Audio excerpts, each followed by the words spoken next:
Yes, hello again. This is now tarot lesson number 155. And this is probably part one of two. I wanted to do something about the devil card because somebody left a comment last time.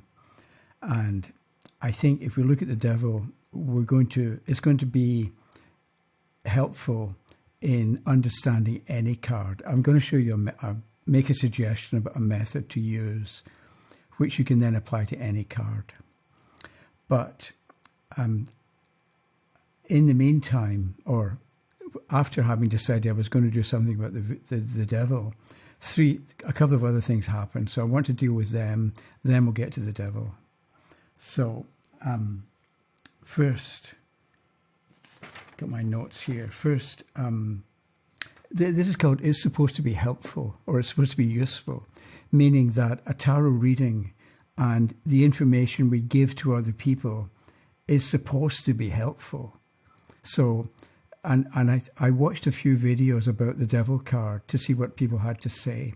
And it's a lot of the information isn't that helpful. They talk about the devil card being addiction, but how many times are you going to talk about addiction with people? If you're a clinical therapist, okay, maybe you specialize in dealing with people who have addiction problems.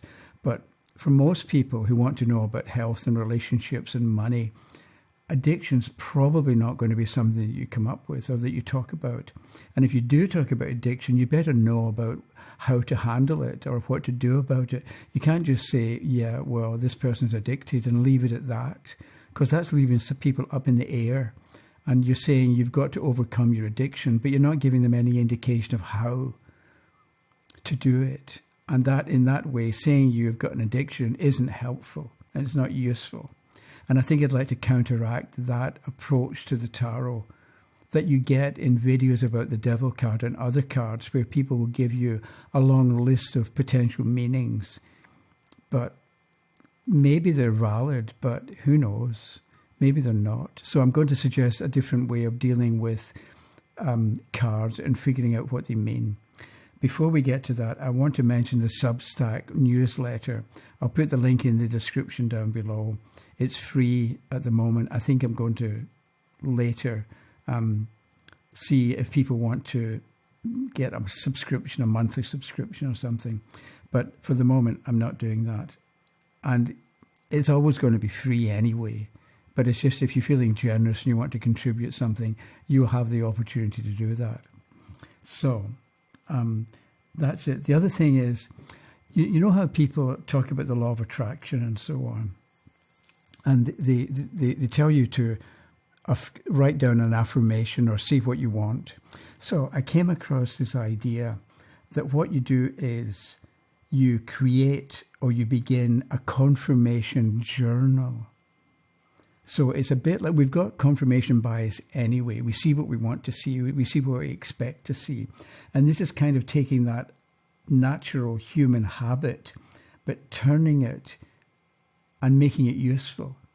So what you do is, let's say you're at work and everybody ignores you all the time. You've got good ideas, but nobody pays you any attention. So you think, I would like people to pay attention to my ideas at work. So you go into work the next day and you have 9 connections with people, and every single one of them, they ignore you. So you're going to make a note of that, and you get reinforcement of the fact that people ignore you at work. However, let's say the next day you go in and one person who is normally would ignore you asks you your opinion or asks you something. That's different, and that's more what you want. So you notice that and you put that entry in your confirmation journal. So when you get some kind of proof or evidence that the thing that you want is beginning to happen or it's beginning to come towards you, you notice it and you don't just think, okay, that's nice, because then you forget about it. And the other evidence that you're being ignored is going to overwhelm that small, maybe, incident that proved that you're actually on the way to being paid attention to. So you write that down in your journal, and then you sort of enjoy the fact that somebody even if it was small, somebody cared enough or noticed you enough to ask you your opinion. And it means that you're reminding yourself of confirmation that what you want is actually happening. And as time goes by, you add more and more evidence that people are paying attention to you, and you end up with a greater number of people paying attention to you than the number of people who are ignoring you and not taking you seriously. So the idea of a confirmation journal, whatever it is that you want, begin to look for or notice or make a note when you get evidence that the thing is that you want is happening. So you might do this, let's say you want to read tarot cards better, and that's your goal or that's your objective. So when you have a good idea, or when you notice something, or when something positive or beneficial happens, you make a note of that. You don't just think about it. Because the thing about if something happens and you just think it or keep it in your mind, it's going to get overwhelmed, and when you hear the opposite, let's say somebody says something nice and you think, that's good, but then somebody says the opposite and you think, oh no, it's never going to happen. So you go back into the old habit. But if you write it down, it changes how you know what you notice and how you feel about the evidence that you've just been given. So think about having a confirmation journal. The other thing is, somebody asked recently, or a couple of days ago, about the fact that I always turn cards from top to bottom. If I've got a card, I turn it that way. And they say, or people have often said, if I turn the card this way, I'm reversing the orientation of the way I laid the card down. So I'd like to discuss that a little bit. So I think we should wonder, or it's useful to wonder, what's happening in a tarot reading. So somebody asked me a question. And I turn a card and give an answer, and let's say it's right, or it's usually going to be right, or in the right direction. So what's actually happening? Maybe the person, there's a part of the questioner already knows the answer, and that part of the questioner that knows the answer passes that information to some part of inner me, the psychic me or the sensitive me, and the sensitive me knows what the answer is supposed to be. And the sensitive me, when I'm shuffling, it manipulates the order of cards and the orientation of cards so that I turn the card correctly, because my inner me knows I'm going to turn the card this way. So let's say the question is, am I going to meet somebody and have a good relationship? And the questioner, that's the question. The questioner knows, yes, they're going to meet somebody. So they tell my inner being they're going to meet somebody. So choose cards that will indicate there's going to be a good meeting.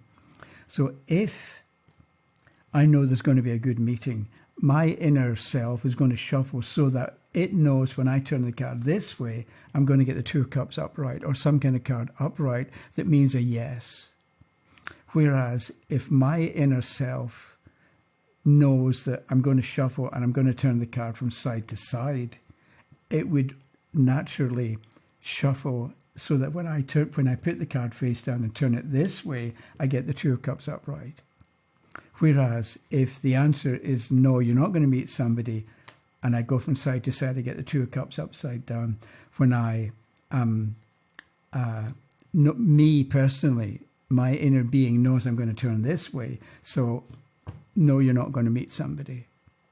So I don't think it doesn't matter. If you prefer to turn it side to side, that's okay. But I don't. I can't remember if I was taught to turn it this way. It's so long ago. I don't know if I was told turn it this way, and maybe I asked why and I was given an answer, but it was so long ago I don't remember what the answer was. And now, maybe because I'm used to it, it feels more natural for me to turn it that way, and I just can't do it this way. But that's maybe just because I've been doing it this way for so long. So that's part of the answer. The other thing is, I find that because I was given a background, a good background, a serious background in astrology, I find that if something can be shown astrologically, then it's correct. Years ago, I was at University of Glasgow, and there was Professor Downey in Moral Philosophy 101, first year moral philosophy. And I took it for a while, but it was beyond me. And so I dropped out and did it. But the one thing that I remember from Professor Downey is he said, a philosophy has to be internally consistent. You can't have a philosophy where it says 1 and 1 is 2, and also that 1 and 1 is 3. You can't have contradictions within it. And so I find that the horoscope really, if it makes horoscopal sense, then I tend to go with that. And so looking at a card, that's the horizon, this one here, and that's sunrise and that's sunset. So if you turn a card this way, you're going from sunrise to sunset, which is the beginning of the day and the end of the day. So a start and a conclusion. So somehow there's time involved and you're going from the beginning to the end. Whereas this is midnight down here and this is noon up here. So by me turning the card this way, I'm going from darkness at midnight to the sun at noon, which is daylight. So I'm going from darkness to light shining on the answer. And I like the symbolism of this way, from darkness into light. And that's partly that's why I like to turn a card that way, because I like the symbolism of darkness into light instead of sunrise to sunset. Although you could turn it this way, from sunset to sunrise, but that's turning it this way. So that was part 2. Let me just look here. So the confirmation journal, how to turn a card. Okay. So I think now it's about the devil. I think that the meaning of a card depends on the question. If the card is describing the past, the present, or the future, because that makes a difference. If it's about meeting somebody and it's in the past, you already met the person. If it's meeting somebody and it's in the future, you're going to meet this kind of individual. So the meaning of the card depends to some extent on the question that was asked, as well as past, present, or future, as well as the other cards that come up. So I'm going to suggest that before next week, or before lesson 156, you go to YouTube and you type in the devil card or the tarot devil card or something like that, and take a look at a video or two and what people tell you about the apparent meaning of the devil card, just so you get something to work with when in the next one, 156, we look in particular at the devil. So one thing is, so I mentioned the question. If the question, oh, there's the devil.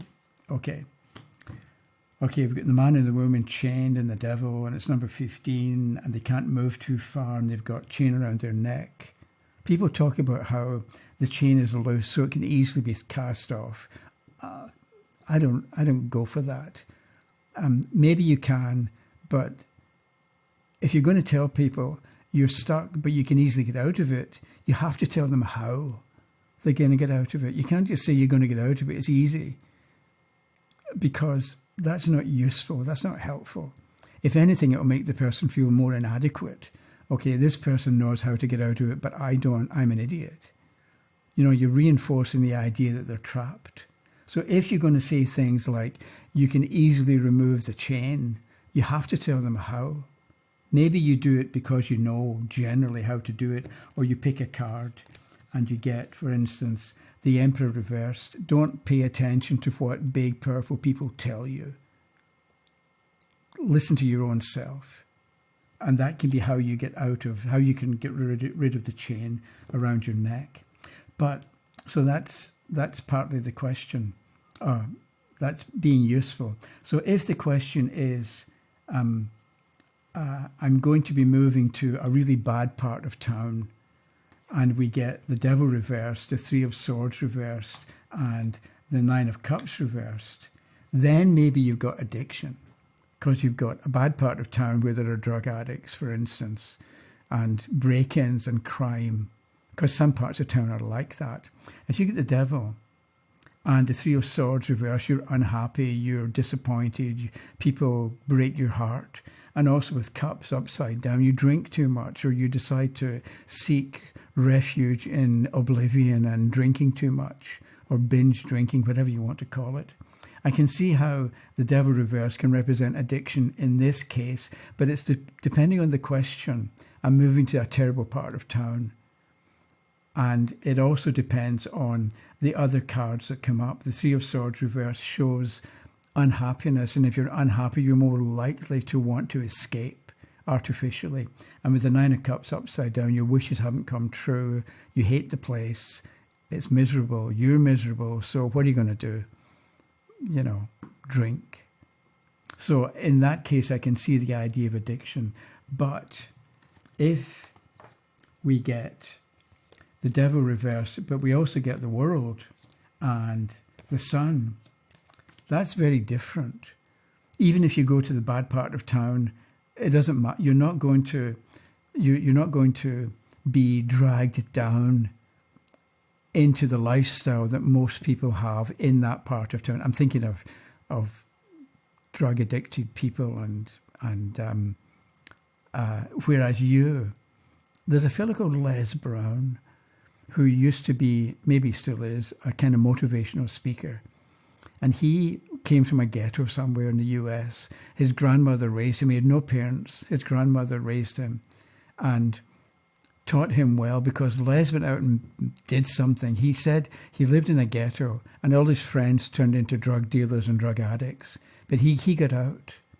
And this is a bit like the Les Brown story. He was in difficult circumstances, but he was motivated somehow to make an effort and to get out. So if you've got the Devil reversed and you've got the World, or a strong card like that showing positive benefits and progress and success, and you've got the Sun card as well, so you may be in difficult circumstances, but you've got enough going on within you that you're going to overcome anything that society throws at you.